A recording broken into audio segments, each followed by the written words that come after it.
अस्सलाम वालेकुम रहमतुल्लाहि व बरकातुहू। जिस्म पर गंदगी लग जाए, पलीदगी लग जाए तो उसको पाक करने का तरीका क्या है? एक तो यह है कि इंसान जुम्बी हो जाए, उसके लिए गुस्ल होता है। इसके मुतालिक डिटेल से मेरी वीडियो मौजूद है। सवाल यह है कि जिस्म के ऊपर अगर गंदगी लग जाए, गुस्ल वाजिब ना हो, ऐसे ही जिस्म के ऊपर बड़ा पेशाब लग गया, छोटा पेशाब लग गया, जानवर का कोई पखाना वगैरह लग गया, जो चीज़ लग गई जिस्म के ऊपर, खून वगैरह लग गया, कोई भी गंदगी जिस्म के ऊपर लग गई, तो उसको पाक कैसे किया जाएगा, उसका तरीका क्या है?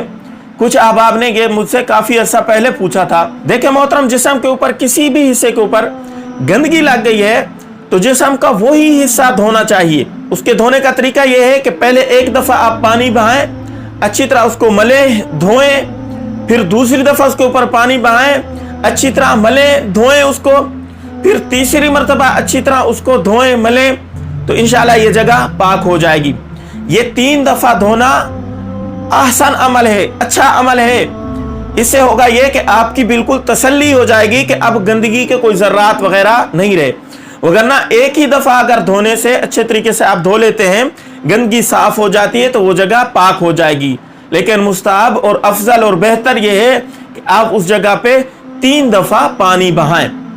अब बहुत सारे अहबाब ये गलती करते हैं कि जिस्म के किसी हिस्सा के ऊपर गंदगी लगी हुई है तो उस जगह के धोने के बजाय पूरा जिस्म धो लेते हैं, गुस्ल करते हैं। गुस्ल करना ज़रूरी नहीं होता। जिस जिस्म के हिस्से पे गंदगी लगी हुई है उसी जगह से गंदगी पाक कर ली जाए, वही हिस्सा पाक हो जाए तो जिस्म पाक हो जाएगा। नहाना कोई ज़रूरी नहीं है। इसी तरह बहुत सारे अहबाब ये भी पूछते हैं कि जिस्म पालीद था, नापाक था, कपड़े पाक पहन लिए तो क्या कपड़े भी पालीद हो जाएंगे? मेरे मोहतरम देखें, अगर आपकी गंदगी वो जो जिस्म पे लगी हुई है, पलीद है, वो तरोताज़ा खड़ी हुई है गंदगी, कपड़े पहनने से कपड़ों के ऊपर वो गंदगी लग गई है तो जाहिर है जिस हिस्से पे कपड़े पे लगी है वो गंदगी, वो हिस्सा कपड़े का पलीद हो जाएगा, नापाक हो जाएगा, वो भी धोना पड़ेगा। अगर वो गंदगी खुश्क हो चुकी है, कपड़े के ऊपर लगने वाली वो गंदगी नहीं है, तो फिर कपड़े नापाक नहीं होंगे।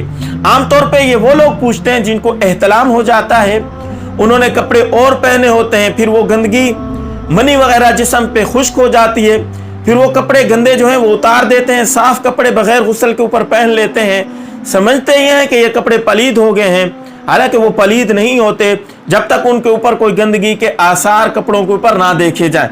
इस क्लिप को शेयर ज़रूर करें। बहुत सारे अहबाब इस गलत फहमी का शिकार हैं। आपके शेयर करने से उनकी गलत फहमी दूर हो जाएगी, आपके लिए ये सदका जारिया होगा। अस्सलाम वालेकुम रहमतुल्लाहि व बरकातुहू।